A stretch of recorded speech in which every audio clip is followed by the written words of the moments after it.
life could be a hell of a lot better than it is for humans. And I've found a way and have achieved a way of life that's a lot better than most people have.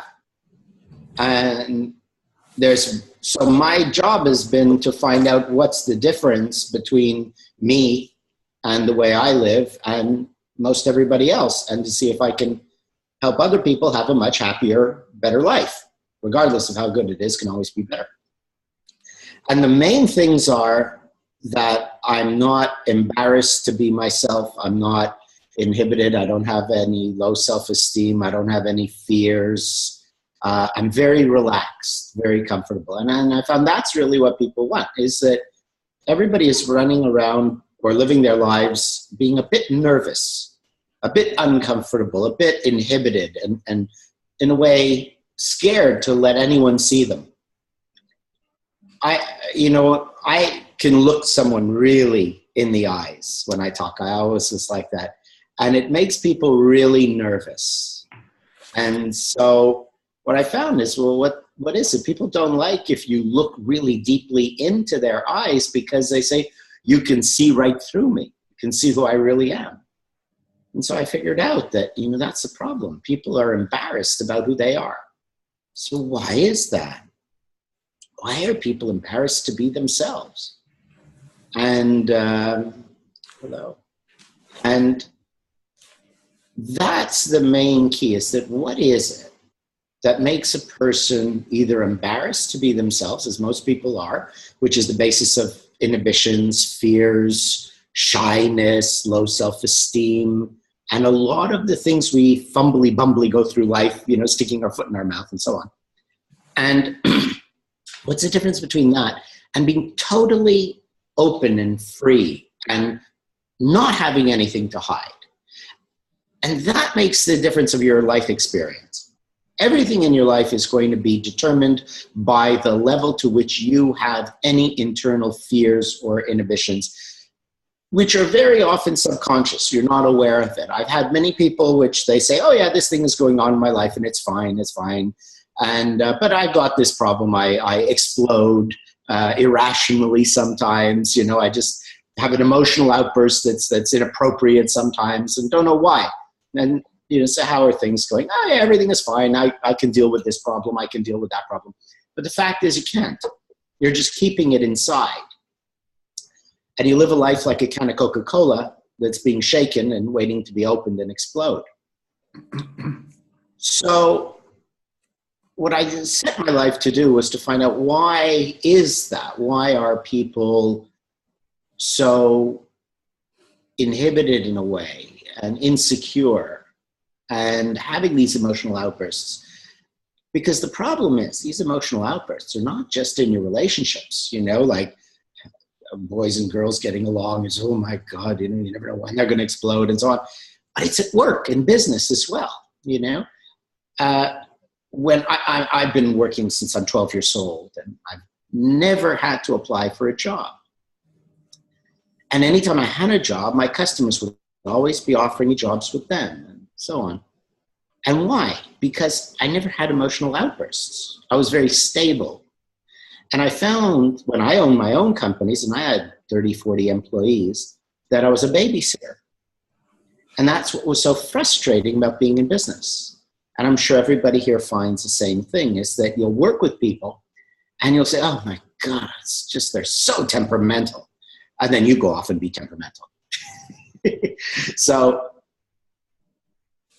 happiness in life is when we've come to a state of what we call emotional independence or equanimity, to which we don't explode with these irrational emotional outbursts. And as I said, so I've studied humans and I've studied this problem, and I find that it's because we're all insecure to a degree. We're ashamed of ourselves. We know that we've done things wrong and we're feeling guilty about things, and then we hide that. If I don't look, I won't see, and if I don't see, it isn't there, and I could just happily go through life. Except that life isn't going that perfect. Okay, so having discovered that this is the issue, then I said, well, why is it? And where is the solution to it? And we found that religions teach a path which, if you look deeply into any religion, it's a code of moral conduct. Don't lie, don't cheat, don't steal, don't kill, right? If you look at what a religion teaches you, aside from all the silly things that are outdated, like women have to cover their head, or all kinds of silly things, you have to dress a certain way, or all these traditions. If you take that out and you look at the original teaching of a religion, you'll see that it's a basic code of moral conduct. I'm sure that the human condition is not new. It's been this way for thousands of years. So then we realized that, I basically do not live by any religion, although I've studied many religions. That was my interest, and I traveled around the world studying dozens of religions in many countries. That basically, if we could have a code of moral conduct to conduct our life, a guideline that's suitable to today's world, then you can be proud to be you. And you will have eliminated all of the things you do during the course of a day that your deeper subconscious knows is wrong. And that's what causes your guilt and insecurity. If you say, I'm an honest person, I never steal anything, and you go through the course of the day and you steal a little thing here, a little thing there, you know it's wrong, but it's okay, you justify it. Your subconscious knows that's wrong. And when you sleep, it remembers that you've done things which you know are wrong. So that's what eats away at us. All right. So I've selected, I won't say I've created, but I have selected a list of morals, about 40 of them, ethics. And the idea is to say, here we've got a list of ethics which are perfectly suitable to anybody's life in the contemporary world, in today's world, that if you live by, you will not have any guilt or regrets at the end of the day. And when you do that, you can be proud to be you, because you know that I'm a decent human being. So that's the idea of ethicalism, all right? So there's no religion, there's no dogma, there's no creation myth, none of that stuff. We take out all of this religious stories that I find tend to distract people. And we just have this list of ethics. Now, to make it easier to apply these ethics, we've also developed a bunch of exercises so that you can have something very clear and practical to live with through the day to help you apply the ethics. And really, basically, that's it. All my financial and business success was simply because people trusted me. I never went to school. I only finished high school, 16 years old. So I have no education as such in any field. And I've been in over 30 different kinds of businesses, from retail stores up to nuclear waste remediation and long life power cells and alternate energy and cancer cures. I've been in amazing businesses. Why? People trust me because they know they can rely on me. It's that simple. So in application to your work and business, having owned over 30 different companies in different industries in many countries, I can tell you that it's only 5% your knowledge of the business. 95% is your personality. Okay? It's 95% your character, who you are. Do people know they can rely on you, trust you? Are you stable? So that's what the ethics will give you, is this perfect character, like the Buddhist saying, as a rock or a mountain is unmoved by the wind or the rain, so a wise person is unmoved by praise or blame. Okay? So we attain that kind of stability. All right? So now we say, all right, here we've given you a very simple, I'm sorry, I keep looking down, I have my printout, because we'll refer to it.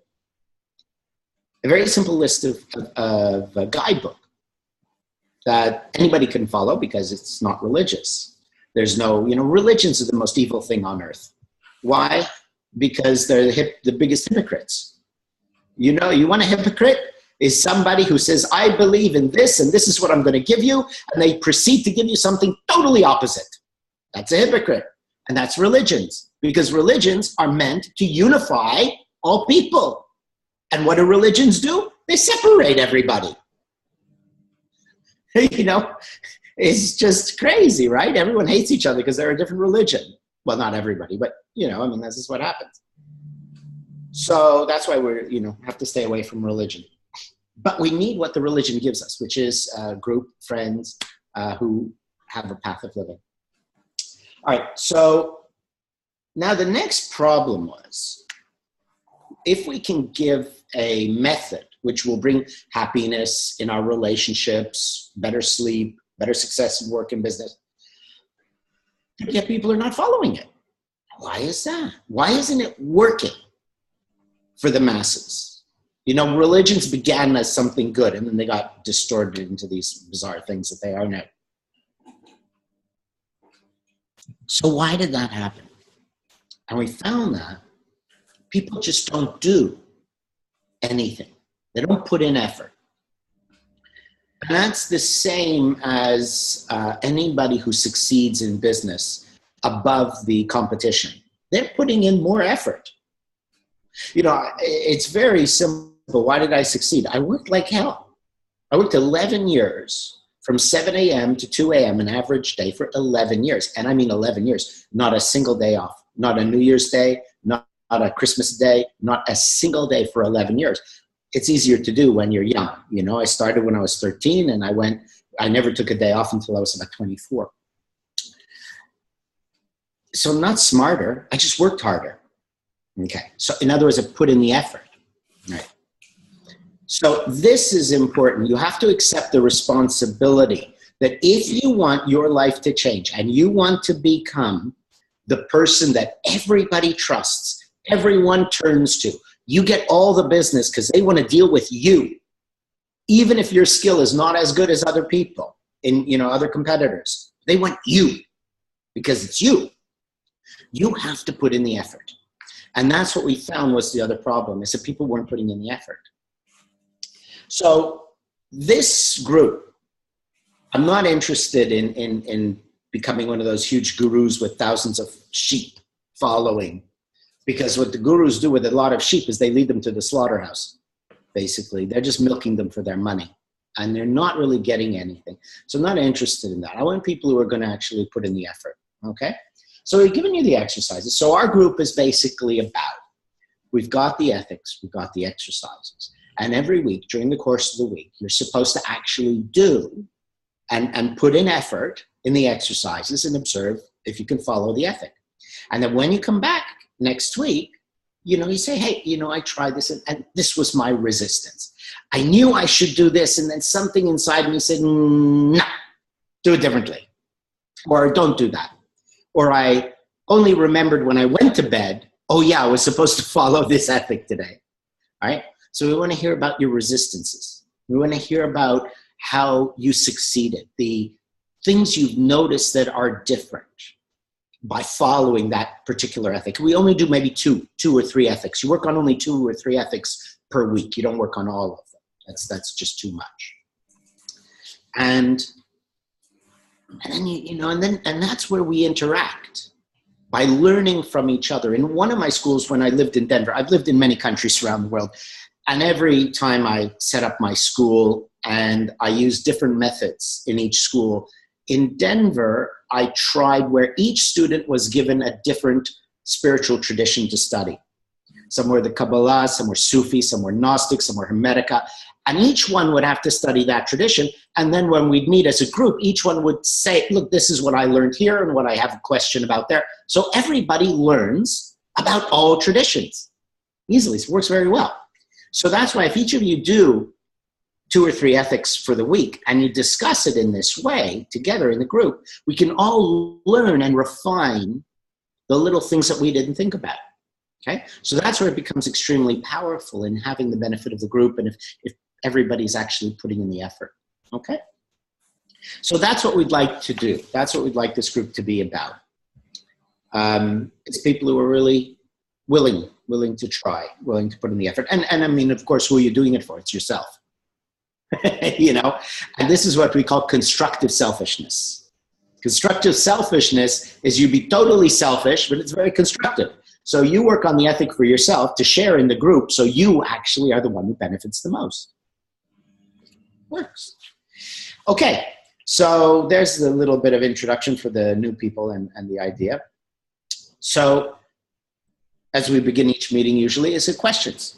Okay, and people start talking about whatever questions, and then I usually ramble on incessantly in answering them. And you're allowed to laugh when I make jokes. Please. When I published my first book and I was touring through the US and I'd give talks, author talks and workshops and stuff, people would always say, well, if you don't make it as a teacher, you'll be a damn good comedian. So please laugh. New Zealand was always the hardest place. Nobody ever laughs at my jokes. All right. So you're absolutely welcome to laugh, even if you're not sure if I'm serious or not, which is what I was told. It was so funny. I met a fellow, he lives half the year in Vancouver and half the year in Auckland. And I was saying, the problem with Kiwis, they have no sense of humor. He says, no, they have a sense of humor. It's just when you tell them a joke, you have to tell them when to laugh. And I asked people, I said, why is that? And they said, well, when you say something, we don't know if you're serious or you're joking. And if you're serious and we laugh, it might hurt your feelings. So we don't laugh until we know for sure it's a joke. So that's why I have to tell you when it's a joke. So please just laugh at everything. Okay. So, oh, sorry. May I? Yeah. Yes. It's time for you guys now. Yeah. Cool. First of all, just to address that very issue, I always thought I was a little beyond that situation where I have to be told something's a joke. But I got caught just a few days ago. The cameraman had set up 2 cameras and I knocked on with my foot. I can be clumsy. And he said, everything's out now. And I looked at him and he looked serious. And I thought, oh, I've screwed up already. They were off. The cameras were off. And he's just like the guy from Africa, Zimbabwe, and he's got a great sense of humor. And he just had me, and that was just the example, I had to take it seriously. Yeah, very gullible. Yeah, very gullible. Okay. The 2 ethics that we have somewhat that we're focused on this week, this is just for all of us to hear, is the respect everybody, which is ethic number 3, and never disregard another human being. So if you have any reflections or assessments or comments on those 2 particularly, please jump in now. Or the first 2, take full responsibility for your actions and never intentionally harm another person. Okay, Andy, when you're going to go over the ethics, it's better if you actually read them to get the words correctly. Right. Okay. So the number 3 and 4 is respect everyone. So that ethic is about how we're supposed to really be so careful and attentive to all our actions so that we see, have I really been respectful to everyone? Now, everyone is including bugs.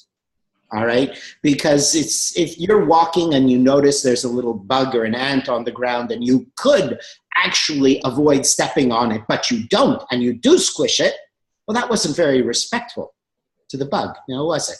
Or to the bug's parents, if parent bugs care. But, so respect everyone. And then the number 4 is never disregard another human being.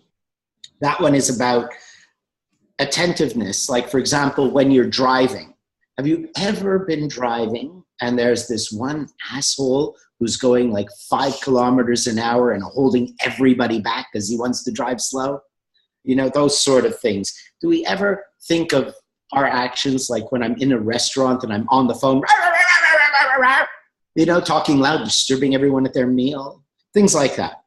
And the first one then is accept full responsibility for everything in your life. That's the key ethic to all of the ethics, really. And that one will take a lot more to discuss, but now I'm just reviewing just to give you an idea of what we'll talk about today. And the second one, again, the 2 from last week, harm no one intentionally, right? Always be aware of, it goes back to like stepping on the bug or doing anything that would harm someone, and that it could harm them, but you do it anyway. I want to tell you that jacket you're wearing is just so ugly, because I think it's so ugly. But I don't really have to tell you that. But sometimes, you will. You'll say something to someone that you don't have to tell them, but it's going to hurt them. So do you actually put in effort to think before you speak, and in many ways. All right. So yeah, when you're doing these reviews, Andy, you should really, because there is one of the ethics is being precise. We have to be precise and accurate in everything we do. All right, so this past week we had the respect everyone and never disregard another human being. And then also, of course, accepting full responsibility for everything in your life and harm no one intentionally. So now it's for you guys to tell us what your experiences were. What are you playing with here, Andy? Is something you did on my end? Yeah, just resize the text so people can see, but I haven't. I see. Did a very good job. Anyway, I think if I could jump in here again, with the take full responsibility, I'm starting to see the immense, how much that influences in everything I do, from upcoming jobs to how people react to me. It's so widespread, and I feel a sense of almost not really power, that's the wrong word, but just a sense of satisfaction when I actually realize I have something to do with this, which means that I can change it and improve it. And that might be anything from finding more work in a work situation, or it could be communicating more clearly so people don't ask questions which I could have already clarified for them in advance. So, yeah, and one thing that came up this week, a friend of mine was talking about, mentioned something that I was doing wrong, and it was appropriate for this friend to say this. It was a situation where I was working on for him in a way, and I got so defensive when he pointed out something. I wasn't listening to a particular part of the instruction, whatever, and I realized how defensive I got. And only afterwards I realized, did I get defensive there? And he says, you should have seen your face. So I guess this whole thing about taking offense, I guess, ties back to what you said at the start, where in general, people are not comfortable in their own skin. And I guess, is there a relation there? Being defensive means you're not comfortable. And if I was more comfortable, you could say whatever you want, and I'd be just able to sit there and take it and understand. Okay. Go back to the first thing you said. You realize you have something to do with it. You remember that was right in the beginning. No, you don't have something. You have everything to do with it.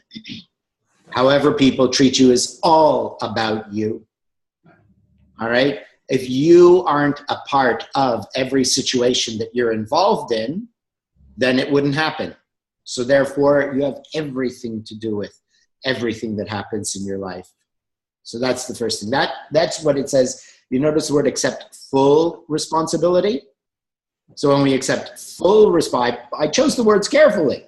Accept full responsibility means you are responsible for everything, not just something.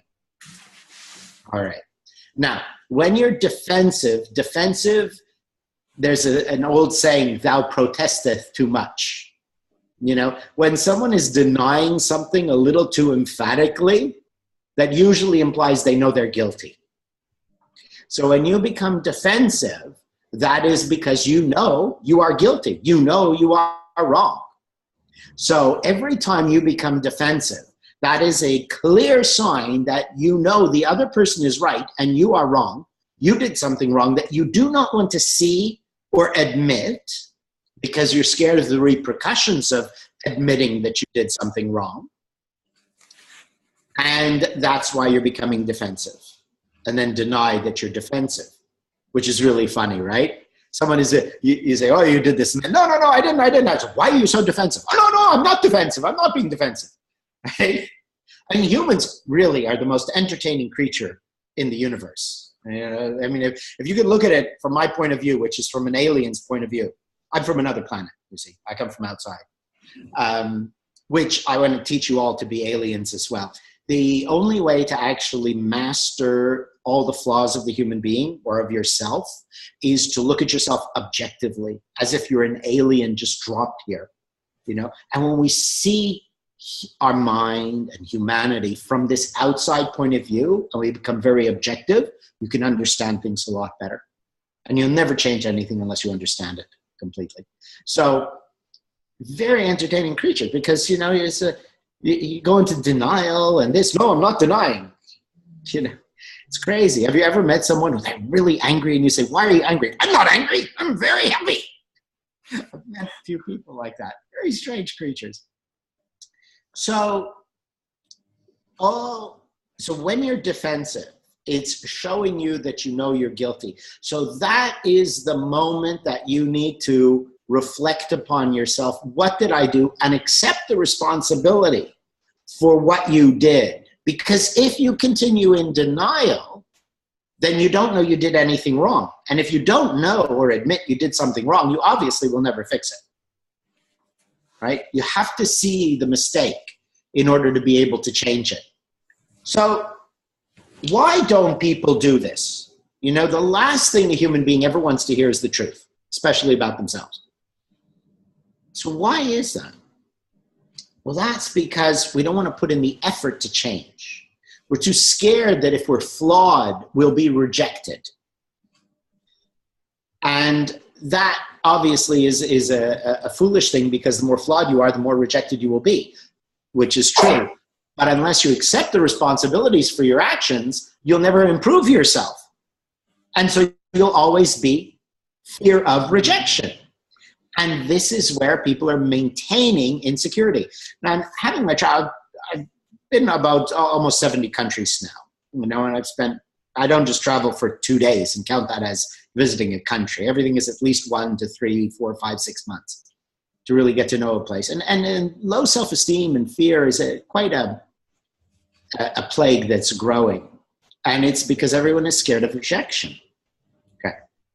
So we have to acknowledge that. And that's why if you live by a certain code of conduct, you'll be someone who is never rejected. Okay. But this is the flaw of the human creature, is that you don't want to see the truth about yourself. And you think that if I hide it from myself and I don't see it, no one else will see it. And then everyone will like me. Okay. But you can see it doesn't work that way. So whenever you feel defensive or insecure about anything at any moment, you have to accept the responsibility that you have done something wrong. And you may not be aware of what that is, but that it is your fault. You did something wrong. And now your mind changes from trying to avoid to trying to see. And when you are willing to see the flaws, you're willing to see what you did wrong, you now are able to correct it. Now, just think about that. You've got an employee and they did something wrong and they're denying it. No, I didn't. You're going to get frustrated. You're not going to want to work with this person. You get rid of them. Okay, but you have another employee does something wrong and they say, oh, what did I do? Oh, I did that. Okay, how did I go wrong? Where did I go wrong? What did I do wrong? Let me learn where my mistake was so I won't repeat it. Isn't this someone? All of a sudden, you're not angry with what they did wrong, right? You're like, great, okay, who cares what went wrong? This is somebody I can work with. All right. And now think of it in your relationship. Every time you're fighting with your previous boyfriends or girlfriends or husbands or wife or whatever, and they're denying it and they don't want to do anything about it, you just get frustrated. It kills your love. It kills your emotions. Your heart shuts down to that person. But when they admit that, oh my God, I'm so sorry, I know, and sincerely admit, I did that wrong. I'm really sorry I hurt your feelings. I'm really sorry I said that, or whatever it is, or I let you down, and I'm going to change. Your heart opens to that person. Okay? So that's why accepting full responsibility is so important. So anytime, and that's the beauty of the human mind, is that it always tells you exactly what you've done. So denial means you've done something wrong and you don't want to admit it. So that's your cue to open your mind and start questioning and exploring like the alien all right? You're schizophrenic. Right? I have some sort of radical ideas, but they work very well. They're concepts, of course. So you're schizophrenic. You're multiple personality disorder. We have other programs that I've developed. And so over time, it'd be nice if you ever read those books or did those programs that would help you understand a little bit. Andy, you might think of getting a Bluetooth trackpad or something so you can sit in your seat and actually do that instead of getting up. It's very convenient. Yeah, sorry. Yeah. Just in the, yeah. Sorry, I'm just going to let you pass through. Yeah. So, oh bugger, where was I? Yes, so you're schizophrenic. You see, somebody else came in. I told you I'm schizophrenic. Someone else took control for a moment. I forgot where I was. Come back. Okay, so it's okay to laugh. It's okay. Do you know the difference between childish and childlike? Okay, that's very important. Don't be childish. Be childlike. Play, make funny voices, do funny things. It's okay. But laugh. All right. So you have to, when you're something is wrong and you're defensive, oh no, denial. Okay, I know I've done something wrong. Now try to separate yourself. Bring those multiple personalities into your consciousness at the same time, reflecting objectively on your actions to see what you did wrong without taking it personally. Okay, so you can never be taught or learn anything until you have learned not to take things personally. That's the most important key. This should be the prerequisite to entering any school of personal development or spiritual school, is that you have to have attained acceptance, or whatever you want to call it, not to take things personally. It is, yes, about you, but don't take it with this delicate emotion. I had 1 hour photo stores, and in that we have chemicals, and you have to mix the chemicals, for the photo processing. And there's a very tall, slim graduate, measuring graduate. It's because it's chemicals. You have to be very precise. So it's about, 14 inches tall, and it's only so round. And I closed the shop one day, and I put everything is clean, and the graduate is there on the counter. I come in the next day. I have 3 employees. They opened. I came in the afternoon to that shop. And the graduate is right where it belongs, but it's broken in half. And there's no broken glass anywhere. I said, what happened? I don't know. And they're adults, right? These are people in their 30s and 40. Nobody knows. Okay, all 3 of you, come here. What you're telling me is that this glass measuring graduate somehow during the night fell over by itself. And somehow it cleaned up all the broken glass by itself and stood itself up by itself. Come on, what happened? I'm not going to get angry. Just tell me what happened. And they all say, I don't know. They're the only 3 people. Come on, one of you had to do it. Total denial, because they're too scared of what's going to happen. Right? So this is ridiculous. Just accept what you did wrong, admit it, and life will move smoother. Okay? Okay. So that's basically some important things to think of. Is there any further comments or questions on the ethics from anyone who's thought about this? Yeah. One of the things you gave us for homework last week, David, I don't know if you remember, I think it was related to the, might have been respect everyone ethic, but you said watch yourself when you are being racist or showing prejudice, something like that. It was an exercise and you gave it for homework, but I don't know if anyone was, made a note and did it as well, but it just came to my mind and I was walking behind somebody. I won't say what nationality they were, and they had a silly hairstyle, and they were wearing, clothes that. Anyway, the thought came into my mind: how the hell did you get into this country? And I didn't even wouldn't have been aware that I was thinking like that if I hadn't been sort of had that idea, that homework in my mind that it came to. And I was watching myself thinking, how the hell did you get in here? And, why are you looking so silly with a silly haircut? And, and then it was quite interesting because obviously I don't see myself as a prejudiced person, but in actual fact, I do have prejudices about how people look and what ethnicity they are. But as soon as he turned around and talked to me, of course, that completely left me, oh, here's a nice guy sort of thing. So, but it was just interesting how the thought came in of judgment. And even in a sort of although it wasn't a serious part of me, it was still part of a reaction of my mind to something about this other person. Well, it is part of you. Your natural or immediate response reflects the way your mind is functioning.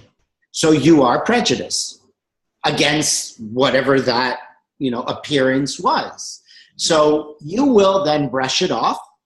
I mean, any human being, okay? You'll have a prejudiced thought. You will either ignore it or you'll brush it off.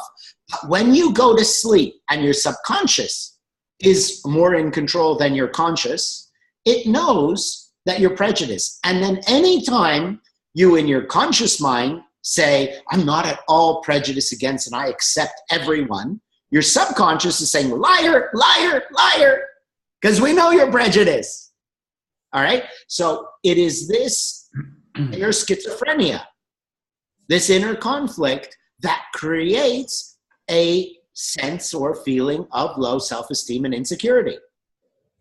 So you have, and that's beautiful example, because you see, in following this ethic, you have discovered that it is not true that you are totally open-minded, that you do judge people based on appearance, that you do have prejudices.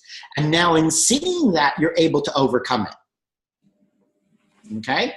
But not seeing it, definitely there's an inner conflict. Every time you lie, when you say, no, I accept everybody, it's all good. So excellent example of how the ethics are helpful to discover the truth about yourself. See, that's the whole thing, right? To thine own self be true. He who knows himself knows God. All these old sayings. And humans live their life trying to ignore the truth about themselves. So what our ethics are trying to do is to show you the truth about yourself so that you will change and be okay, I can accept me. I'm happy with me now. So that's great. That's exactly the sort of thing we want, is to say, look, I did this ethic and now, wow, I caught myself being prejudiced when I never thought I was. Great. And that's simply how things change. Okay, great. What else? I had a similar experience, actually, now you mention it. I was walking down the street and saw someone with a hoodie who just said hello, and I just noticed the immediate thought that I had when the person with the hoodie said hello, and it was, I noticed the fear in me that how I associated someone as a hoodie and with fear. So it was just really good to notice it and let's say be aware of it and have that attention. That's a really good one, because why do people wear hoods? To hide, right? Wearing a hood, not necessarily to stay warm, but that's why it's a hoodlum, right? The word hoodlum, people wearing hoods to hide who they are because they're criminals. So there's this automatic connection. If he's wearing a hood, he's a hoodlum. He's dangerous. He's hiding. Okay. Why is this beautiful? Because now you have to question, how much do you hide in some way? Where are you hiding in some way? Everybody is hiding. So you've got to live every moment observing, am I deliberately avoiding something? Am I hiding something about myself that I don't want to be seen? Right? Do you wear a hoodie? You know, do you do it to stay warm or because it's cool? Because then no one can see me. Right? Yeah, very good, very good. But that doesn't mean to reject common sense. Because in certain parts of the world, if you see a bunch of guys wearing hoodies, you best stay away. Yeah. Okay, good. I find it hard, like this week practicing. I found it hard with when I'm interacting with people that have a meek kind of a nature and don't have a lot of valuable things to say. I find it really hard to give them my equal respect and attention compared to other people that are more interesting to me or more confident. And yeah, that was obviously conflicting a bit with the ethics, the way I was acting towards these softer, meeker people. Do you have any idea on how to sort of overcome that? Because, you know, it's a bad sign of me. So that's respect everyone or never disregard a human being too, Yeah, right? Okay, you don't have to like somebody in order to be polite to them. Right? Okay, you don't have to like them in order for you to be polite. Okay, I know why I don't like people. I don't like humans in general. Because generally humans love to talk about things that they know nothing about and they're totally wrong. And I find that extremely boring. So I don't really want to talk to people who spout off. Like I've met one guy and he's talking all about Thailand, Bangkok. And I'm listening to him and I was like, this guy knows not. I mean, what is he talking about? I lived in Thailand for 3 months. I traveled all through the country. And I'm listening to him. And I said, what the hell is he talking about? So I stopped and I said, excuse me, how long did you spend in Thailand? He says, oh, I was there 1 day in Bangkok. He spent 1 day in the capital city. He thinks he knows the whole country. And Thailand, the whole country is nothing like Bangkok, like the main city. So I have no patience for that. But I can still sit there and listen without saying anything and enjoy his pleasure of talking. So this is how we have the respect for everyone. You may not enjoy it, you may not like them, they may be stupid in your opinion, but just think, you know what? They're a human being. I have to respect that person's need for happiness, need to feel accepted or important, just as I want to feel that or receive that kind of respect. And so you can be polite, not say anything, and just politely find a way to leave the conversation as soon as possible. But you don't have to look down on them. Humans in general are stupid. Do you think you're a genius? I mean, you're no genius. I mean, nobody is, but anyway, so nothing personal. But yeah, just let everybody be stupid. Humans are stupid creatures. Let them be stupid. If you find them stupid, I mean, that's, you know, basically what you're saying. But let them have fun too. Why not? Yeah, that's really well. Why not? Yeah. And then just politely smile, let them have fun. When you see they're happy because you're listening to them ramble on about something they know nothing about, and they feel really good. And then you, oh my God, look at the time, I gotta go. Have an appointment.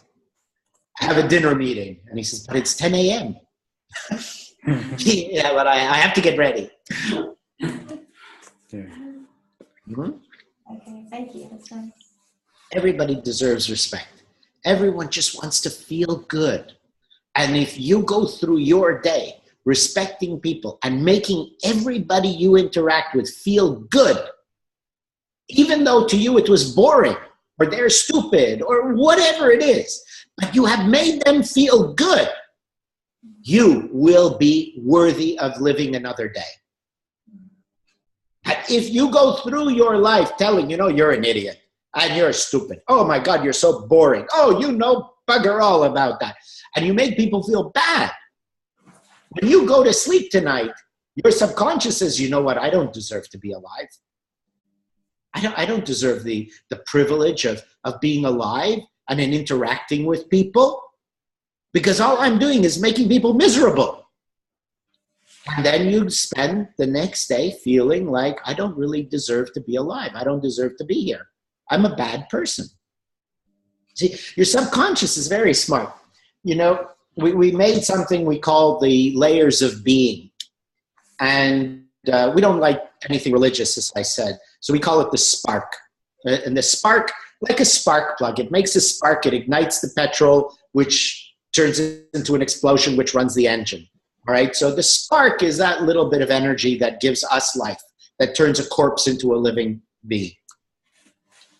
And that spark dies off when you know you're doing things during the course of your day that make you not worthy of living. And it diminishes and diminishes and diminishes until you have no motivation to live. But if you spend your day making somebody smile every day and respecting everybody, even though you feel it's boring, then that spark grows into a burning flame, because you know what? They're all a bunch of idiots, but I made them all happy. I'm seeing smiling faces instead of miserable faces wherever I go, because I'm making them happy. Even if they don't know what they're talking about, it doesn't matter. All right? So that's how you're going to get a greater joy and spark and fire in your life, by knowing you're worthy of living, by respecting everybody and just letting them be happy. I mean, it's different if you listen to two people and one is asking directions and the other guy is giving wrong directions. Okay, you speak up. But there's, you know, that's not often something that's that precise. Yeah. We have a question here. Yeah. I have a question, David. So basically, Can you hear her? Yeah. Yep. Yeah. Yeah. Okay. Hi, everyone. I'm Karen. Yeah. My question is, I deal every day, most of my days, with people whom I have zero respect for. And so I have to put up this front, and that's the challenge I have, because I have to pretend that I am there and I respect them, and it's a professional setting. How do I reconcile the ethic of respecting everyone with the ethic of being honest to myself and taking responsibility for my own reactions and feelings, you know? And this is a very practical tension that happens to me day in, day out. You know, I at some point have to stop pretending, fooling myself, but at the same time, I need to take care of them. So how do I do that? You're demanding that they meet your standards. You see, when you are not respecting somebody else, that's because they're not good enough. I can't respect you because you're not smart enough. You're not good enough, fast enough, whatever it is. That's why I don't respect you. You're stupid. And I want someone who's smart. So you see, you've set your standard upon another person. And when you are being that arrogant to demand everybody is as smart as you, you're denying the reality of the food chain, basically, of the different levels of evolution, of intelligence, of capacities, and so on. And so you have no respect for them because they're not meeting your standards. And that's when you're saying, oh, but, you know, how can I treat them nicely and respect them when I don't respect them? Yeah, but that's, the problem is that your standard is not fair. You can respect everybody when you accept them as they are. But the reason you do not respect somebody, that's what you have to look at. Why don't I respect this person? I don't respect them because they're not honest. They're not intelligent as I am. They're not interesting. They don't know about different topics that I want to talk about. You see? So I don't respect them. So there you're not accepting them. Because you know what? Some people are really stupid. And thank God they're stupid people. Because if there was no idiot morons in the world, who's going to drive the garbage truck? Who's going to clean the roads? We need stupid people. We need people without a great intellect. We need people without great interests. Because they do the menial jobs in life. That's a reality. Okay? So, I mean, I had this problem when I was younger, and I spoke to an older friend of mine also in business. I said, I can't stand it. People are so stupid. He says, listen, Dave, if everyone was as smart as you, who would work for you? Right? So when you're in a position of management and you can't respect your subordinates because they're too stupid or whatever it is, just remember, thank God they're stupider than me, because that gives me the managerial position above them. Not just my subordinates. Or the superiors or whatever. Okay, it's a flawed system, yes. But, yeah, right? My boss is such an idiot, an asshole. Yeah, who'd you sleep with to get that job? But this is basically it. You have to understand where is the reason for your lack of respect. And that's because you're not accepting people and allowing them to be what they are, and you're demanding they meet your standards. So you don't respect them. But if you accept them, it's a stupid person or this, whatever, I have to accept they have a certain capacity, and that like with the glass measuring graduate. What am I going to do? Okay, there's a reason that they work for me and I own the business. And so I accept it. Okay. That's why they work for me, because they can't accept responsibility for their actions. They can't admit the truth. So when you allow people to be there and appreciate that they are incompetent or whatever it is, because that puts you at a higher level, or gives, otherwise they'd be up there competing with you for your job. You all of a sudden have gratitude to their stupidity. You have gratitude towards their incompetence, because that allows you to have a higher position with a higher pay. All right? So when you see them as they are and accept it, then it removes your lack of respect, because it replaces. I have no respect for them. I get frustrated with them with, thank God they're that way so I can be this way. Right? And then that changes your whole attitude towards them. Does that sort of answer? No? No, it's a lot more complicated than that. Obviously, it's a process that I have to sort of go through. Mm-hmm. And like I said, it's not just the subordinates. It's also the people that work above me. It's people. Yeah, so I guess it's just a matter of...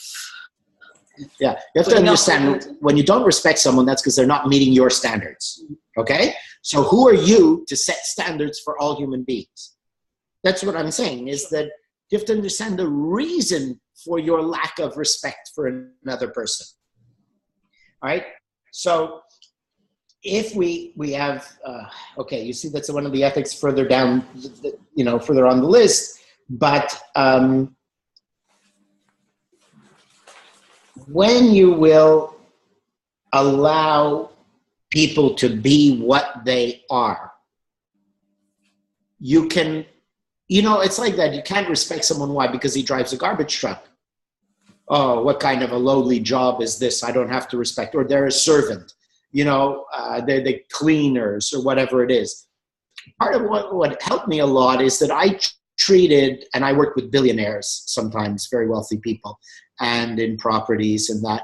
And I treated them the same way I treated the cleaners and the janitors. I respected everybody, because everyone has a place in the world. And if you respect them because they are doing a job that you don't want to do necessarily, and you say, well, that's just what they are. It's like that. I mean, okay, you like Crystal, you're saying that, or Karen, you're saying that, I don't like how they work. They're not smart enough. I don't respect them. Okay, you don't respect someone because they're not smart enough. They don't behave well. All right. Now, let me ask you, if somebody has one leg, would you disrespect them because they cannot run quickly? No. Okay. So then why should you disrespect someone because they don't have as much brain cells as you do? True, because even that's no fault of their own, usually. Right.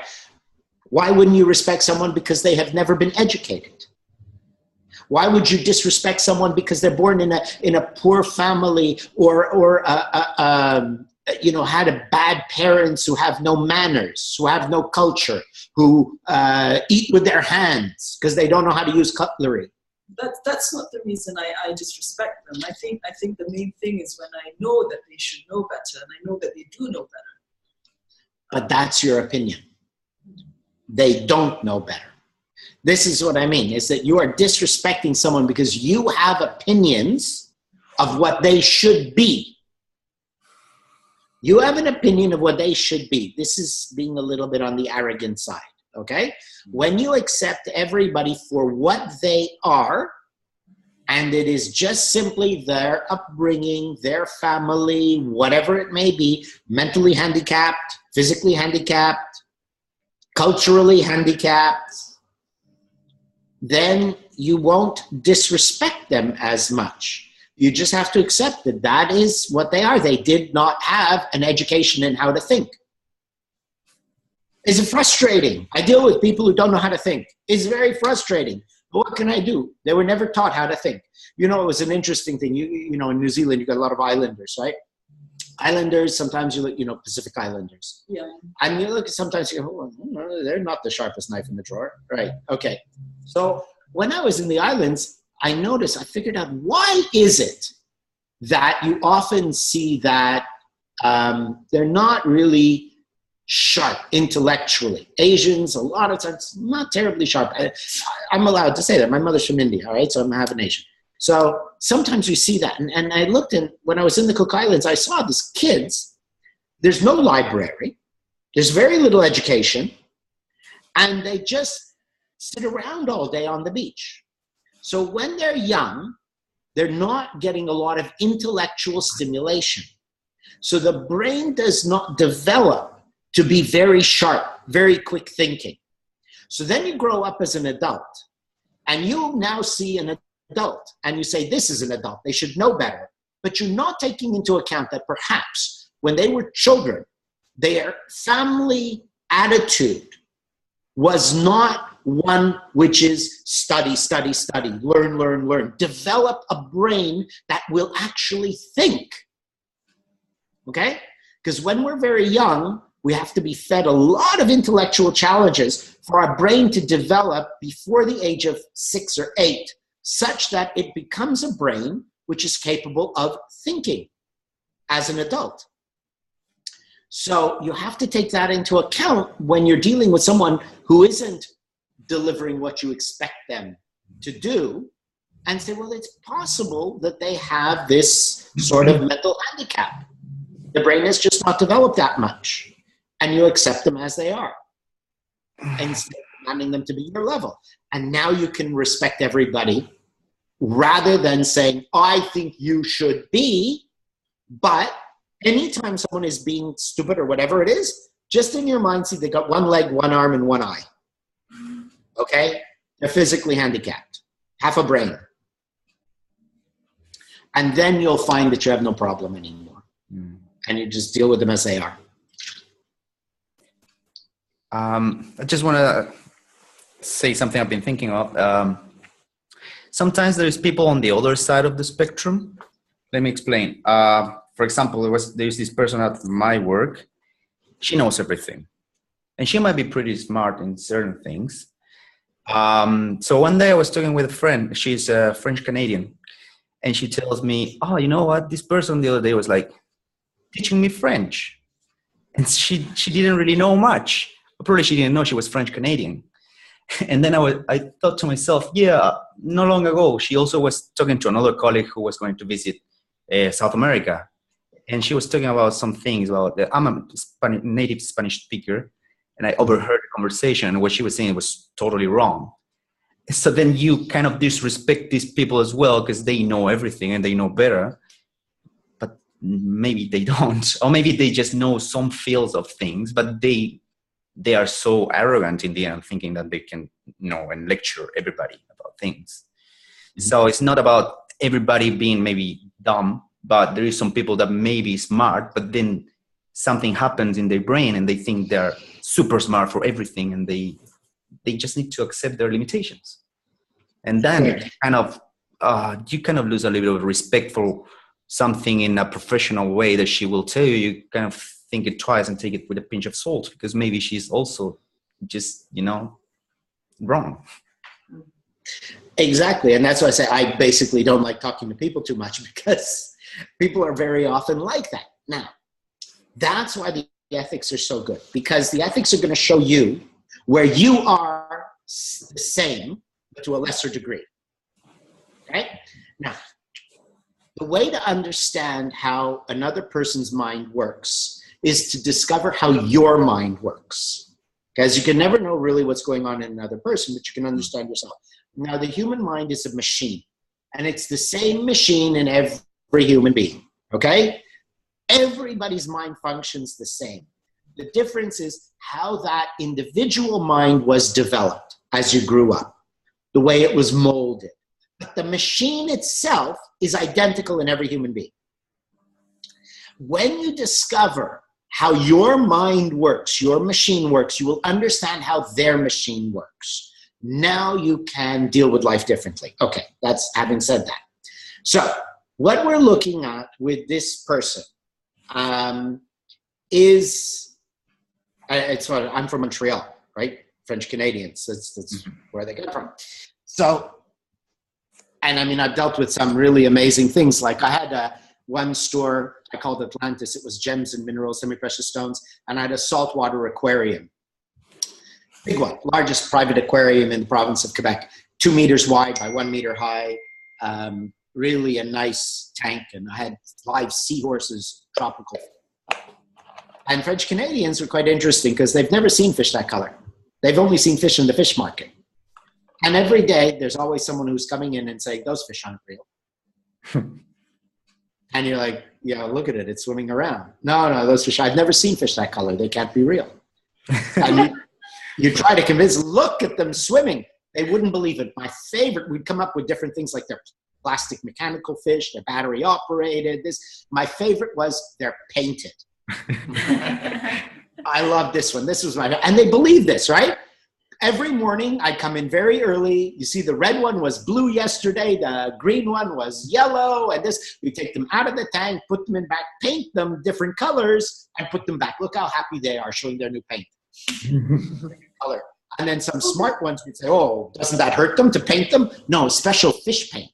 It's like a woman's makeup. And they would believe this. People would believe it. Okay. They didn't want to believe the truth, but they believed that. Right. And now is the answer is why?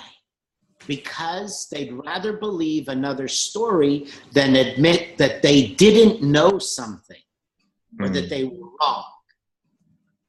Okay? They would not, if they come in and say, those fish aren't real, coming in and making a statement. And I'm saying, yes, they are. Now I'm saying, you are wrong. You came in here and you made a statement and you are wrong. And I don't want to be wrong. People don't like to admit they're wrong. So they get into defensive mode and so on. And then if I give them an answer that proves that they are right, even though it's totally ridiculous, I have said, you are right. Now they feel good. Okay. So, people, especially smart people, have to always show they're right. Because I'm smart, I know you will respect me as if I'm right. And the more I can talk and out-talk you and show you I know everything, then the more people will respect me. Mm-hmm. So what you're not seeing, what you are seeing is stupidity, arrogance, and so on. But what you're not seeing is insecurity. Okay? You're not seeing insecurity. Now, a human being wants one thing, companionship. If you examine everything you do, or anything any human being does, is ultimately to be loved, to get companionship, to be admired, to be liked, to be respected. All of this is, people will like me. I won't be alone. So we have this underlying fear driving us, all right? And depending on how a person is raised, some of them need to show, I'm so smart, I know everything, because that's how people will like me, okay?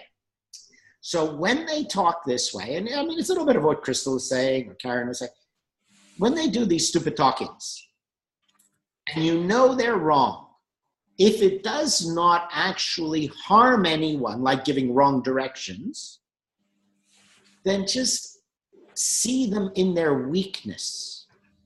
You have to see what is driving them to do something that's stupid. You know, I had one guy, I'm a pilot. I can fly an airplane, small plane, single engine, but I have my own airplane, I can fly a plane. And I had one guy who was very insecure, and he was very jealous of me. And one day he's talking about how he had a boss who had a small airplane, and his boss was flying and taxiing to take off. And he said, and I saved our lives, because he was taxiing down the runway and another plane was coming, and I saw the other plane and I grabbed the steering wheel and I turned it, and we turned off the runway just before the other plane would have hit us. You know what? When you're on the ground, you could turn that wheel all you want. Nothing is going to happen, because a plane turns by the rudder pedals on the floor. Yeah. Okay? And this guy is so stupid. He's telling a pilot, and he knows I had my own airplane at the time. He's telling me about flying and controlling an airplane when he knows nothing about it. So he just looks like a bloody idiot. So instead of saying, oh, what a moron, what and this and that, I just said, what a weak, fearful, scared animal this is. Mm. And it turns your disrespect into compassion for this scared little creature. Right? So anytime someone is doing that, talking about things they don't know about, as if they know, and if you will follow the ethics, you will discover you do that at times. And when you catch yourself, like Kathy catches herself being prejudiced, she says, oh, I actually am prejudiced. When you catch yourself talking about things you don't know, and you observe your own feelings, you will discover that, you know, actually I needed to look good. I was feeling a little fearful, a little insecure. Yeah. So when you discover that experience in yourself, the next time somebody else does it, you will see what's behind it and have compassion for them rather than disrespect. All right? So and that's why we need to discover the truth about ourselves, because then you'll discover the truth about everyone else, and your view of everybody will totally change. Right? But basically, that's it. When people talk about things they don't know about, it's because they're too scared of looking stupid, of admitting they don't know, because they might be disrespected or discarded. Yeah, David, if I could just jump in there. I'm sorry. Is that okay? Does that make sense first? Yeah, it does. It does. It's a good point of view as well, because a couple of times I was trying to understand my own thinking when I knew somebody was telling me something and I knew they were just, I have to admit, I thought bad because I felt, you think I'm stupid and you're telling me this. Yeah. And I just didn't react, not because of the reason you're giving, which is a better reason. I didn't react because I didn't want to argue or get into a silly conversation that has no ending, because nobody's going to give up their point of view. It's better to see it as a weakness on them and just, it's better. But you exposed your own weakness. So, oh, do you think I'm stupid? Exactly, yeah. I never react like that, but I thought about it. So I kind of like look myself in a mirror, I guess, as a third person there, and I didn't react, but yeah, that's what I was feeling. Okay, now that's not true. You did react. You just didn't express your reaction. Correct, yeah. Mm. You see, you did react. So this is what you have to see. So your reaction was, do you think I'm stupid? I'm not stupid. How dare you insult me that way? Now, kind of hurt you. Yeah. Mm. Exactly. Now, when you have overcome your insecurity about people thinking you're stupid, and you see them from their weak point of view, your reactions will be totally different. But don't deny your reaction and say, oh, but I didn't react. There's a difference between reaction and expressing the reaction. Mm. Okay? Again, discover the truth about yourself. You reacted, therefore you feel it. maybe that's how they call it, passive aggressive way to react. Just don't just swallow it, but you still are reacting. Yeah. And the more you swallow it, it's like those little magnesium in water. It's going to explode one day. You know? So you're swallowing, waiting for it to blow up one day. Yeah. So that's why we must never swallow. We have to admit the truth about ourselves so it gets corrected. Yeah. Okay, Andy, you want to, I mean, that's done? Yeah. That's good. Okay, so Andy, you wanted to say something? Yeah, just on one of the exercises, this brings to mind one of the exercises for these first 4 ethics, which is to see what pushes our buttons, so to speak. And in doing so, we can then see what buttons we're pushing in other people, which is, I think, what you're saying. Like, okay, it's great you noticed that there's a problem with this person or people, but how is it reflected in yourself? How are you doing the same, if maybe a bit less, for example? And one instance was the lawnmower man, in my example, the lawnmower man kept on putting off the date he was going to arrive, and he was texting me, "I'm going to come today." End of the day, you're about to come. The sun is going to go down soon. Twice this happened. On the third time, he made an excuse about his wife couldn't pick up his child and so on. And I was just feeling so, the woman is getting long into myself. I was feeling this, and then I just thought, how many times have I delayed tasks? Other people are waiting on me to deliver tasks, and I just couldn't say anything. I couldn't, because I was specifically thinking of this exercise too. This is the button that pushed me, but wait, I'm doing it. So sorry, I can't say anything. So when he did it, you got upset. Yeah. Now you know how you make other people feel when you do it. Yeah. Right? Now, do you believe, can you imagine that you can sleep well at night if you actually are fully aware of how you are pissing other people off? Could not sleep. Because your subconscious knows it. Your subconscious knows that when you do that, how they feel, even though you denied it with your conscious mind. Which makes me think I must have a really big cover, because I sleep really well. I sleep so well. You've asked me before. Yeah. So I'm like, I pull the blinds down, obviously. Literally. Yes, and you also explode emotionally and very irrationally at times. Is that true? It is true. So, okay, sleeping well, it's an expression. But obviously, there is a problem that's expressing itself, because you've been known to have emotional outbursts which are totally irrelevant and out of proportion, and like, where the hell did that come from? So, this is it. That's what I'm saying, is those kind of emotional outbursts, which are going to push people away, are based on you doing things and knowing that you're upsetting people, but not willing to see it. Right. So that's it. So you see how you feel when that guy pushes things off. So every time you push somebody off in the same way, you've got to remember, I am making them feel just like I felt with the lawnmower man. Now, when you do that, you start to change the way you function, because if I do something and I do not see that there are any negative effects to anybody, I can keep doing it. But if I know that I am doing something which is hurting somebody, it's harder to do it. So that's why you have to see, by seeing this thing of what pushes your buttons, how you push other people's buttons, you start to see that, oh, you know what? This thing that I thought was totally harmless is actually quite harmful. Now your mind has a reason to change your behavior pattern, because it knows that it's being harmful to others. So it has a reason to start thinking. You've got to give your mind a reason to change your behavior patterns. And I've learned the secrets to a perfectly happy life from a couple of people. The first is, I'm born, I live, I die, and that's it. There's nothing that continues. So I can do anything I want in life. And the second thing is, I can do anything I want and it affects me and only me. And now I'm totally free to do anything I want. So I met a couple of people, obviously I mean facetious, right? But I met a couple of people who believe in these two attitudes, and they go through life totally happy.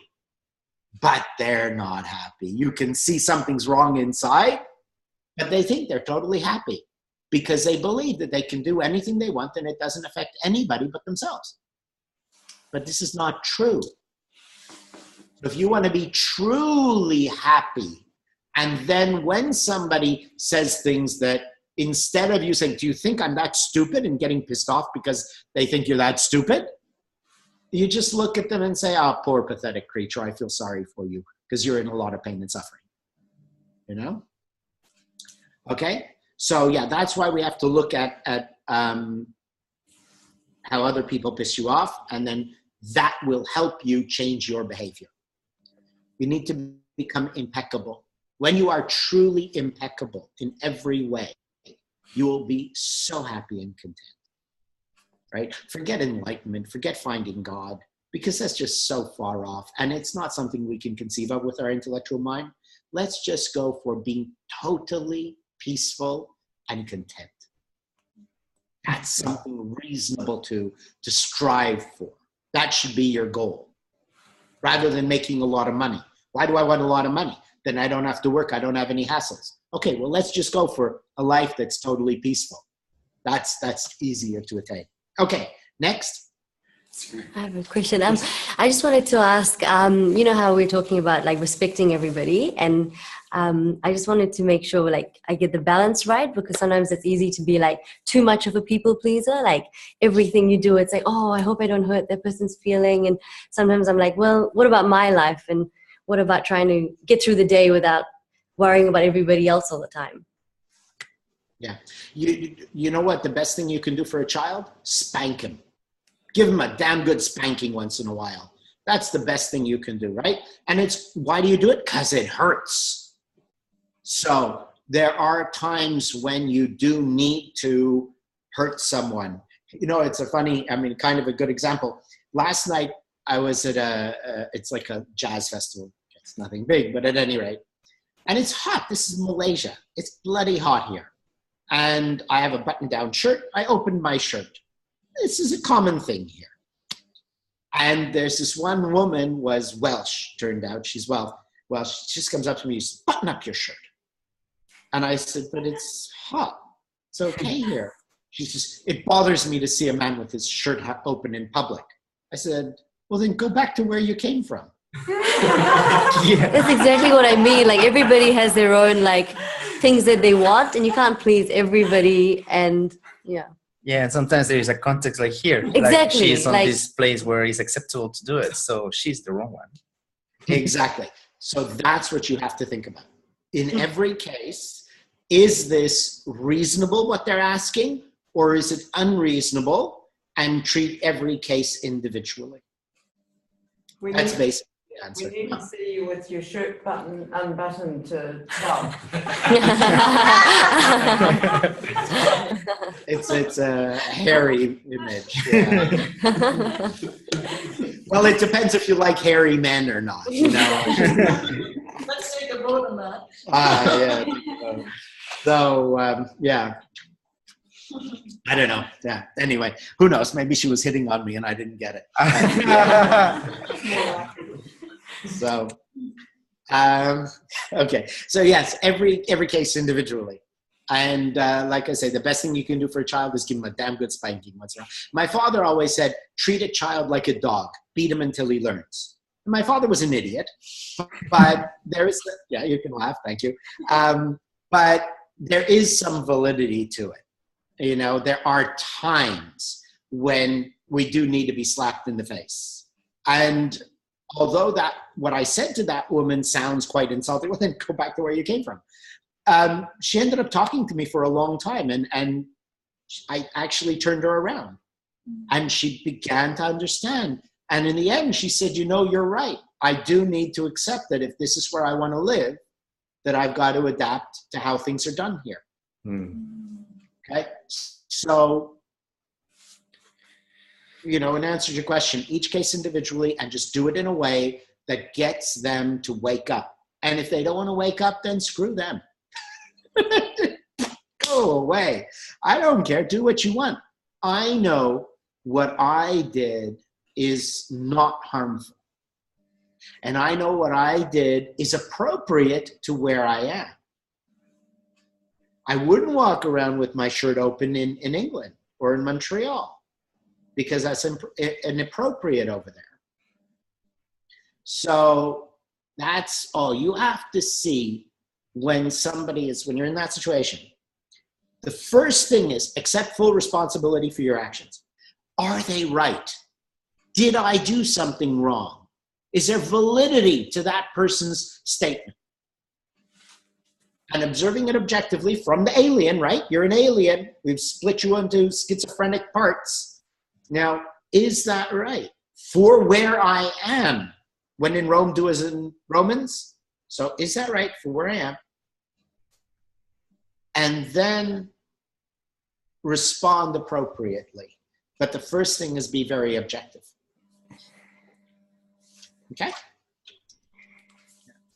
And don't be scared if they get upset with you. Because like this girl, I'm not scared if she gets upset with me. And in the end, I made her open her mind and helped her adjust to living in Malaysia a little bit better. So you never know.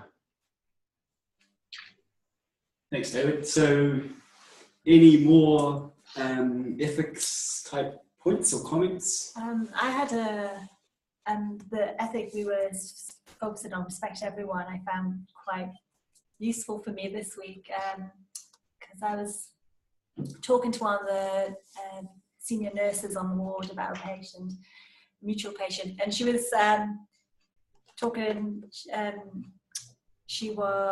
about the comments from a neurosurgeon about this, about palliative care, about palliation, and essentially what she was saying wasn't quite what I understood about it, and so I noticed just saying, "Oh, this patient's it's not palliation. We're not, it's not there," which is contrary to what my understanding was. But I just kept quiet. I just literally just kept my mouth shut. And normally I might have easily stepped in and said, "Well, actually, this is da da da," and tried to, either change their view or whatever. But just kept quiet, and that was quite different for me. And actually, it was really useful because when I did meet the consultant neurosurgeon, we had a discussion. I just let him talk, and actually, we were very much on the same page. We weren't at all. There were more similarities than differences in a way in our thinking. So it was really, really helpful. See, a lot of times. Sorry, I just wanted to say something, Shan. The decisions you make affect patient care. Yeah. So it's not a matter of I'll just keep quiet if you think we're putting the wrong care to this patient. It actually does affect the patient. So that makes it more tricky to do what you said. Yeah, it does. I mean, you're right. Yeah. But also, I guess a lot of our work is because I don't have sole response. I don't have, I guess, ultimate responsibility for that patient. So a lot of the work we do is sort of consult work, work and close, I guess, as an advisory service rather than, Now that comes to, I'm sorry, I don't know your name, Mr. in the front with the beard. Oh, the fellow in the front with the beard. With the beard, oh no. Is it me? I try to get rid of them. Yes. Madam, this little boy is very confused. Very, very confusing boy. The man with the beard, and he points to the woman. I'd like a little bit of his example. You see, what happens is a human being wants to talk. I know, to be impressive. But when you hold yourself back by applying that ethic, and that as you did, you give yourself an opportunity to think about what you want to say so you can clearly know, what am I saying? Is this actually relevant and important? Or am I just trying to one up the other person? Yeah. Am I just trying to show that I know more than you? I'm smarter than you. I'm better than you, which is what humans do a lot of the time. That's why we say a lot of stupid things, because we're trying to show I'm smarter, I'm better, I know a lot. And you end up sticking your foot in your mouth. So by doing what you did, Sham, you get to have an opportunity to reflect and then only say what is truly correct or relevant. But if you speak right away over another person, you might be saying things just to show you know better, but then you're wrong and saying those fish aren't real. And then you have to stick with it. And then you end up making trouble, you know? Yeah, so it's good, good. Yeah, by doing that, it helps you see yourself. Remember, you are the biggest idiot that you will ever meet. Okay? You've got to, this is the thing. You are the biggest idiot, moron, mentally handicapped, incompetent twit that you will ever meet on this planet. You are. Now, when you view yourself that way, and then you use the ethics to examine yourself and other people, then you can actually refine yourself. But if you deny that reality about yourself, then you'll always live in the illusions like everybody else does. Okay, what else? Any further reflections on ethics? Just one thing, just to add to that point, is that it's that, you know, doing what you've described is also a great way of learning something from the other person that you didn't know before, or that you would have been oblivious to if you'd not held back.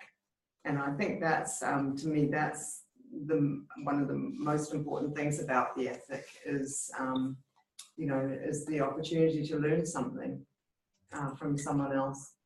I call it more of a side benefit. The most important thing is to learn about yourself. Right.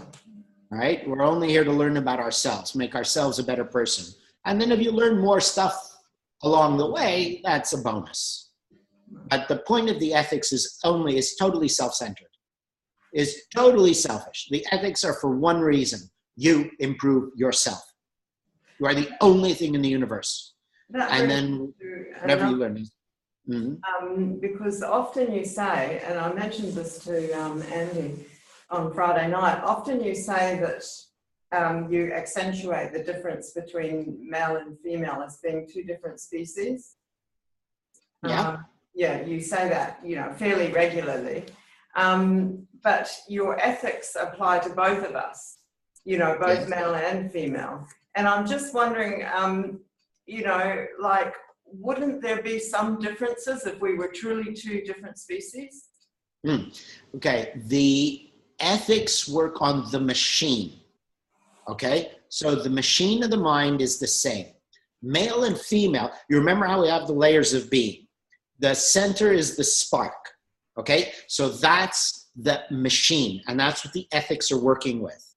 The first layer is your body, and that's where we get the differences between male and female. And so those are the things that affect how the spark experiences life, right? So a man generally does not spend much time on makeup and appearance, where a woman will spend a lot of time on makeup and appearance. Just, you know, picking one thing, all right? A man does not have the changes that a woman goes through every month, which are going to affect her moods or her life in some way. There are things which the body goes through, which have an effect on our life that are different between a man and a woman, and how we experience our interests, the nesting instinct. A woman generally wants a baby much more than men want to have babies, all right? A woman wants to stay home and take care of the babies, whereas a man, even with children, still wants to go out and do his things, all right? So there are differences between the male and the female on the human level, but the ethics are working with the spark, the essence of our being, which is the same with everybody. So the ethics are the same. The application could be different depending on a man or a woman, or the experiences different depending on being a man or a woman, right? So it's how we interact with life in a certain way has these changes, differences, but the machine itself is the same. regardless of the of your sex. And which nowadays, I mean, there's multiple sexes. There's male, female, there's transgender, there's homosexuals, lesbians. You got all kinds of choices now, which make a person interact with life in a different way.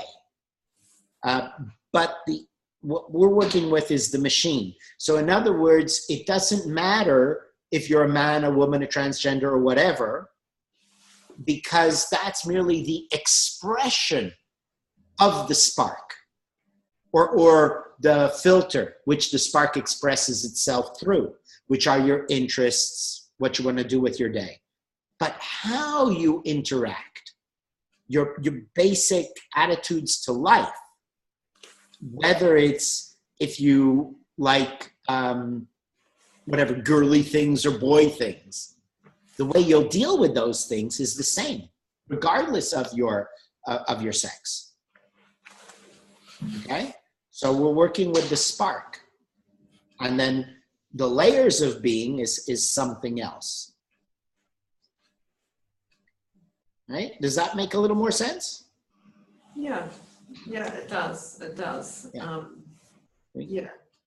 Because if we, I'm sorry, go ahead. No, it's just, you know, being a woman, there's, as you say, there's the child rearing and the wanting to be, you know, involved in the community type things, which, yes, you can use the ethics in any situation, and the same in different situations that apply.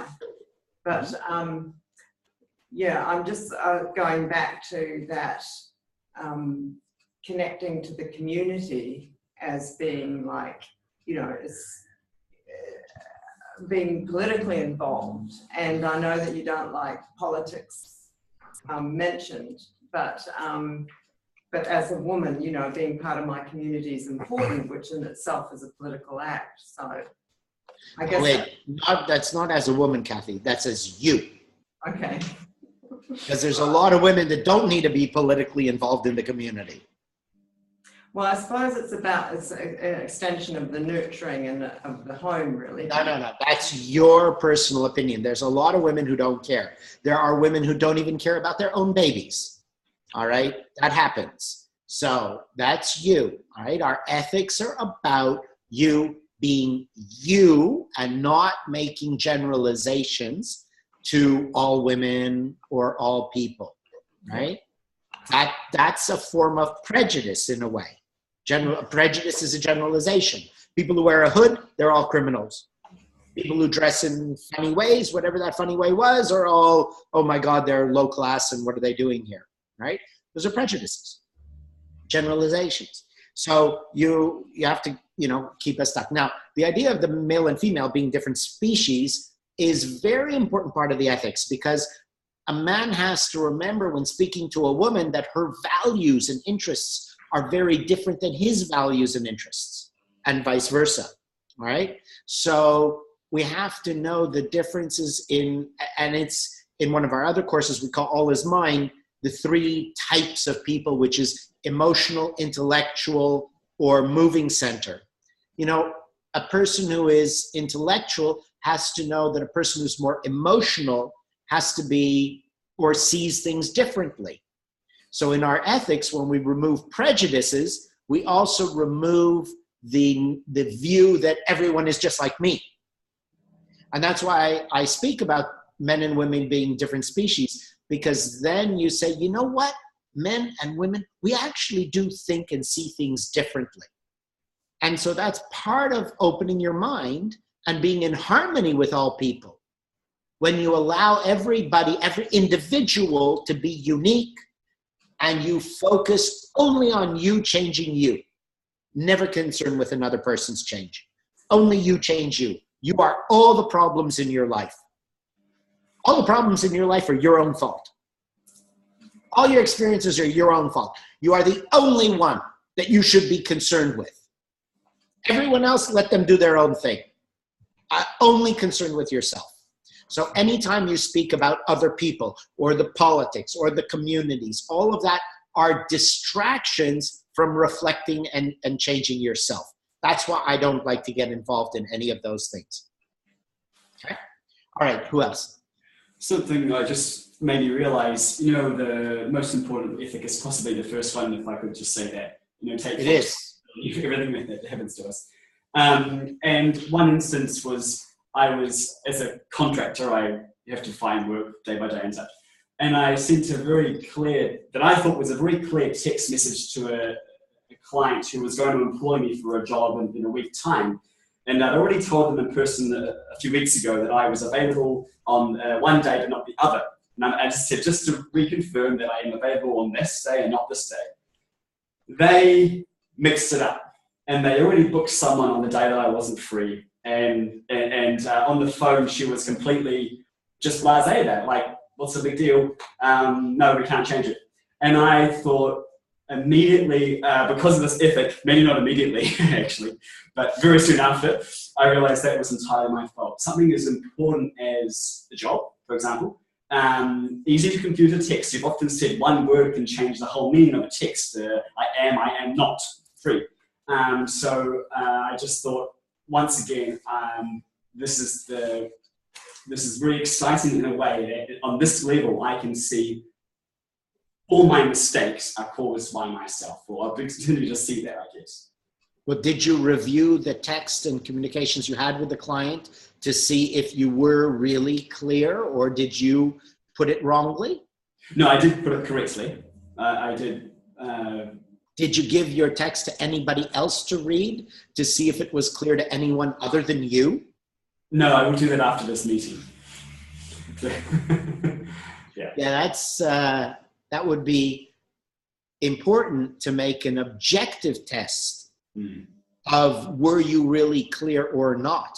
Yeah, definitely. Okay, so don't cheat. If you say, oh yeah, I read it, I was perfectly clear.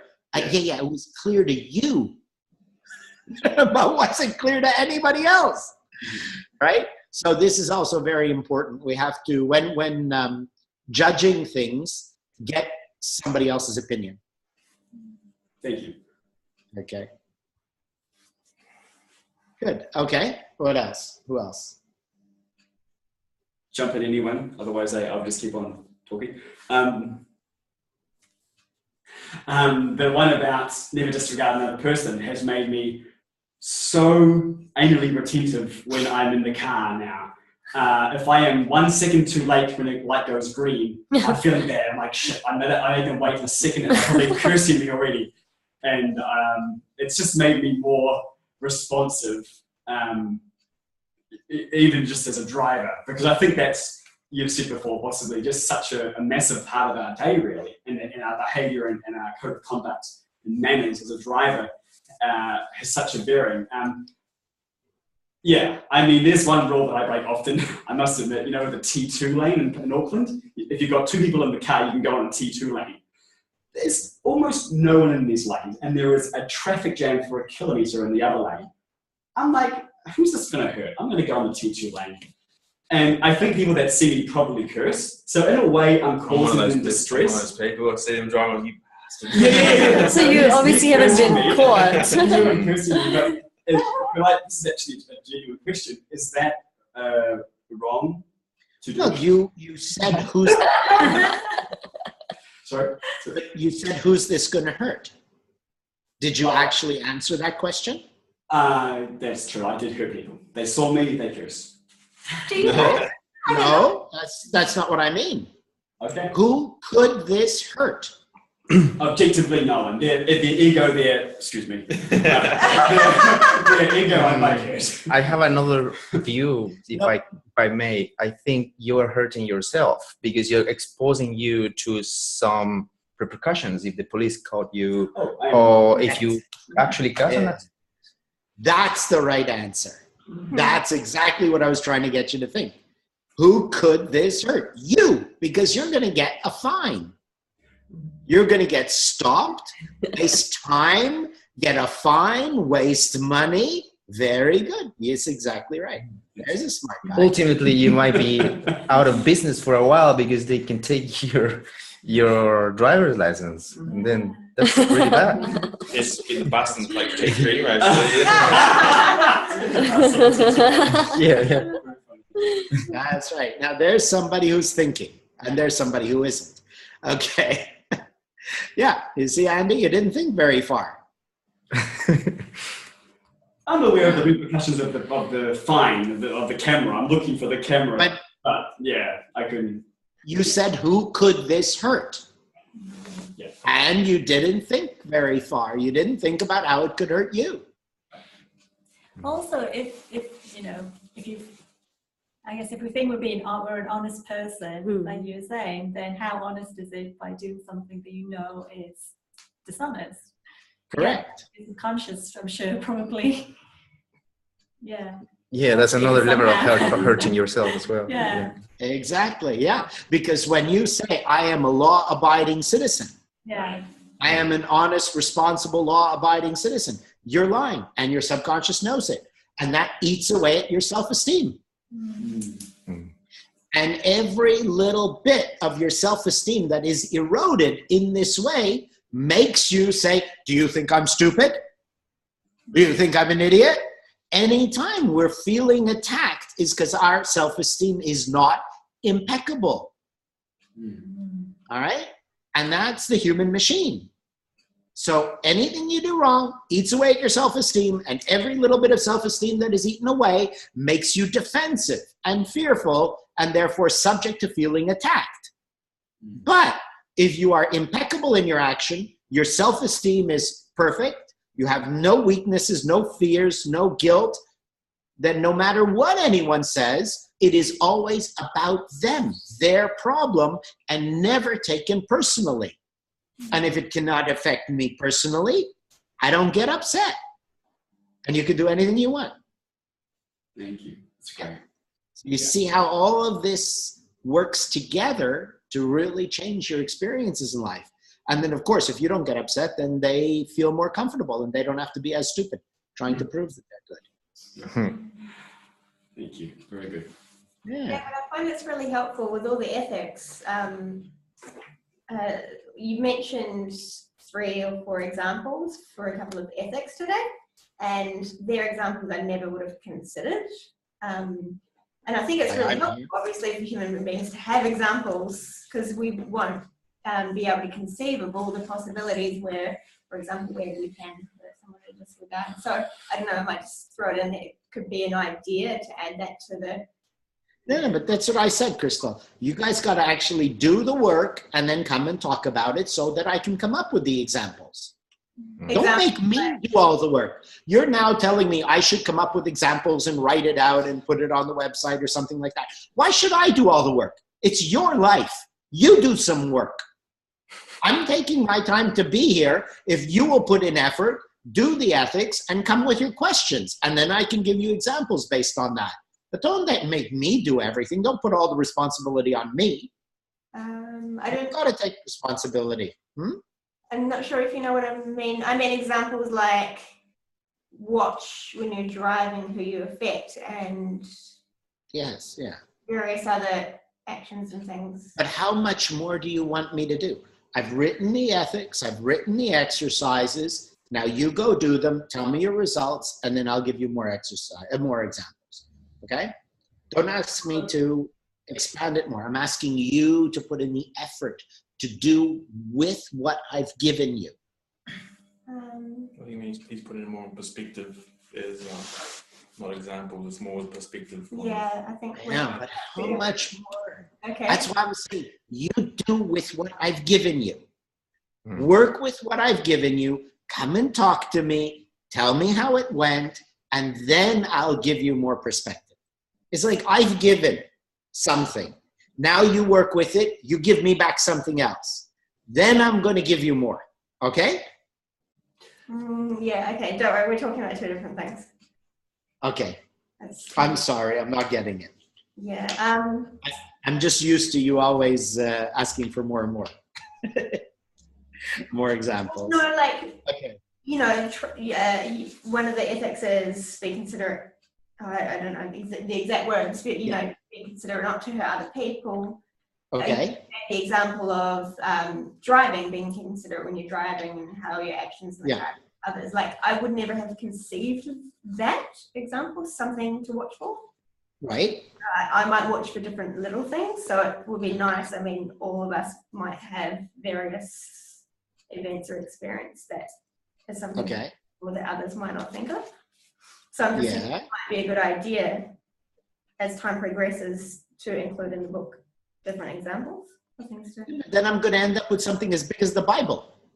Yeah, maybe. I don't want to have something that big. I want to keep it simple. You can't go on forever, but that's just what I'm trying to tell you, Crystal. If everything is written down and it's all given to you, and there's so much given to you, you won't put in the effort to do things and have your own experiences. We're trying to teach us like how to think, not what to think.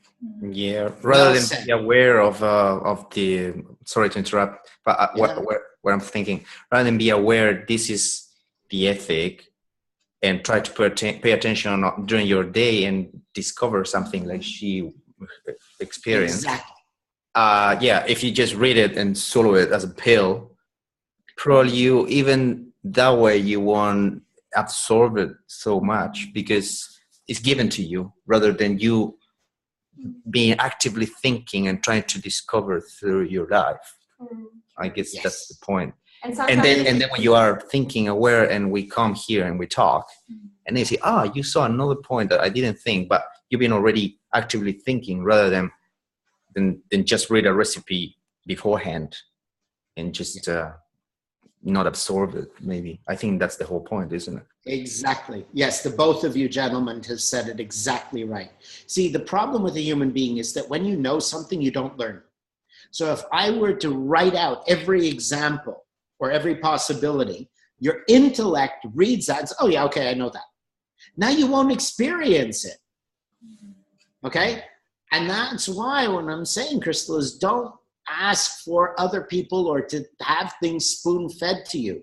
You've got to have only a little bit for you to work with and have your own experiences so you come to a realization in your own mind that will affect you. Yeah. There is a name for that I don't remember, but I just want to give another example of something a bit not related. But when I was preparing myself to sit the IELTS, so I was preparing for, learning to listen English. And then the guy I was coaching with, he mentioned this skill and he said, this is something when you're kind of not fully aware of, you don't absorb things so well. So I will give you just this little exercise today. After our session, walk home and think about yellow. And then let's talk about tomorrow what happened. And I just was thinking yellow and I was like, oh, there's so many trees with yellow leaves, so many yellow cars I saw. And then you're just focused unconsciously on just an idea and seeing things through. So I guess that's the same idea with what we're studying. You have just what is the ethic, you have it on your brain, and then all of a sudden you start seeing it through the day. I think exactly right. Exactly. I give you a little thread and you weave a cloth out of it. Yeah. Perfect. Great. Thank you. That's good. Okay. All right. Good. Okay. What else? What do you have? You've got 10 more minutes or whatever you like. Maybe if no one examples, but I think I'm swimming against the tide. Sorry, Simon, I didn't hear. Best by examples is what I was going to say, so sorry to contradict everyone else. So if I read something which is hypothetical or pure and not applied, and I had this problem at school, so to my witness, I found it very difficult to engage with. If I, like mathematics, if I was given a mathematical task, imagine a bath being filled, I could engage with that and I understood it. I'm an engineer, that's how I learned engineering, was by application, for example. So I understand what you guys are saying. It's very difficult for me not to learn by example. Very good. Yeah. Well, maybe it takes all sorts, I don't know. Yeah, no, it's good. But you still have to observe yourself and your own actions. You'll learn more by actually applying something than reading or listening. Yeah. Because it's like getting bigger muscles. You can read books on physiology and muscle building and all of that. But until you lift weights, unless the book is very heavy, you're not going to get any stronger. I mean, the skill we're trying to develop is observing ourselves, really. Because when I saw that guy and I was behind him, the thoughts that I had, I was observing myself. So it seems to be that's the skill that's needed for me anyway. Yeah, well, without being able to observe, it's like a blind man watching a movie with no sound, watching a silent picture. You have to be able to see. So self-observation is the ability to see yourself. The ethics are giving you the material of what to see. So we have to have something to look at, and we have to have the ability to see it. So it's both. You have to observe yourself, but you have to be placing yourself in the situation so that you have something specific to expose. Good. Okay. All right. It's great, David. Maybe if no one has anything further at this stage to add, we could discuss, or you might lead us to what this week will be. Okay, so think before you act. Each moment is a new beginning for what comes next. Hence, be careful what you say and do each moment, because that will determine what comes next and in the long-term future. Live with this awareness of the repercussions of all your words and actions, and you may get a glimpse of the past that created the current situation. Okay, so this is sort of the concept of karma. You know, karma, cause and effect, cause and effect. Okay, every single thing that is happening is a cause and effect. You have to realize effects of your own causes, a little bit of taking responsibility for your actions. So every person's reaction to you is based on what you've said or done, right? It's so easy to manipulate human beings. If you think about how easy it is to alter a person's mood by what you say, you can make them happy, you can make them sad, you can make them fearful, anything you want. All right? Humans are very weak, very easy to manipulate. So the problem is people are not thinking before they're speaking. So you're not realizing how every word you say is actually manipulating a person's mood. And as you've altered their mood, you have altered the repercussions of what they will do next and what will happen to them. So everything you say to somebody in this moment may change the results of everything they do for the rest of their day, because they will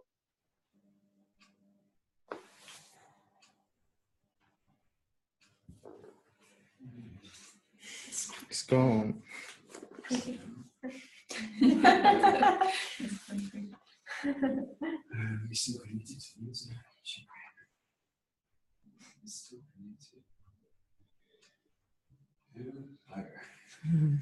Gonna happen at the end. Yeah.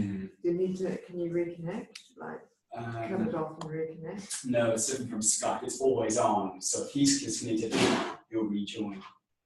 So that's the best.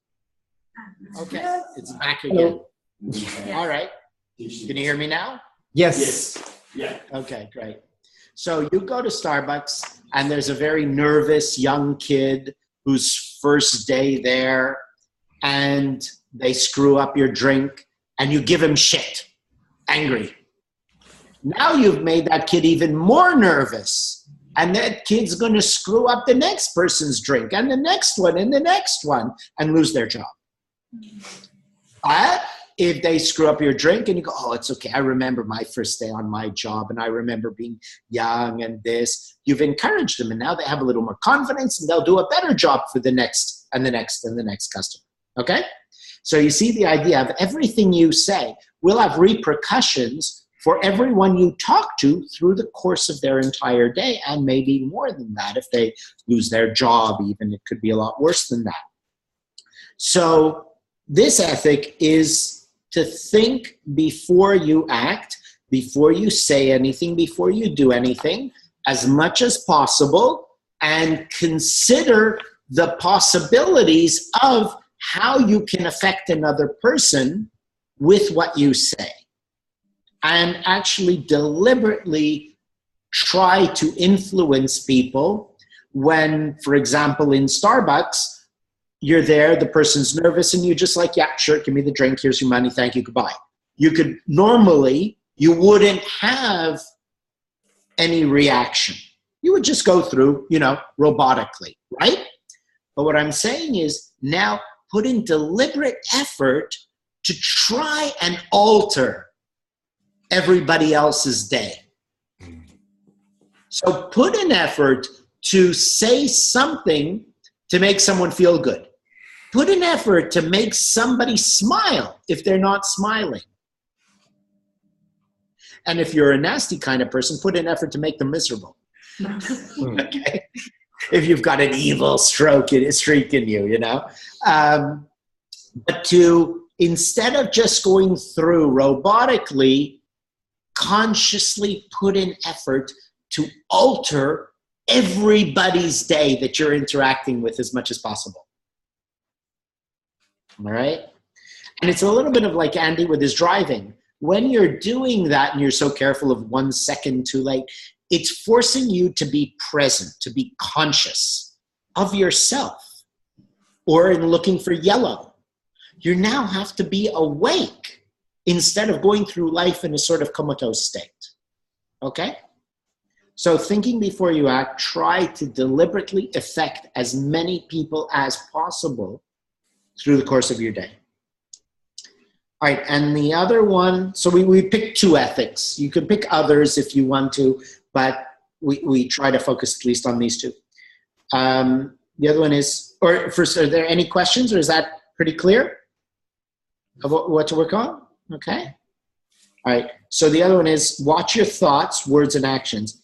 Every word you speak and think affects someone, even if that's your own mind. So be conscious of what you're saying and thinking at all times and make yourself a little bit better every day. So that goes to that, I didn't affect you. What did you say there? It didn't affect me. Well, yeah, it did affect you. You thought of it. So be aware of your thoughts, and even though you don't express them, be aware of how that's affecting your mood. So being a lot more attentive to watch not just what you say and do, but your thoughts as well. Now, let's say you're talking to someone is talking to you. They're talking to you, and you're, yeah, all good. And then they say something, you go, okay. And then they keep talking, okay. They said something, it affected you. You made a face. That expression has now altered their feeling, right? So watch for even this subtle thing, how your thoughts, even if you don't say or do something, can have an expression that is going to affect another person. All right? So being very attentive this week to thinking before you speak and deliberately trying to manipulate people's moods in a positive way, hopefully, and be really aware of all the subtle little things that you're thinking or other people are thinking to look. There's a wonderful trick of knowing, it's actually in picking, like when someone picks a card, you have a bunch of cards and you say pick a card, how to narrow it down and find out which card they picked. It's really cool.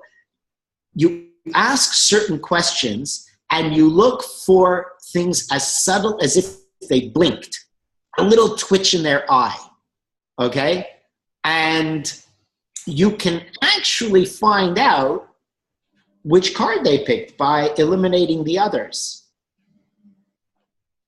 So look for subtle reactions in yourself and in other people when you're having conversations, and to see if you can read their thoughts.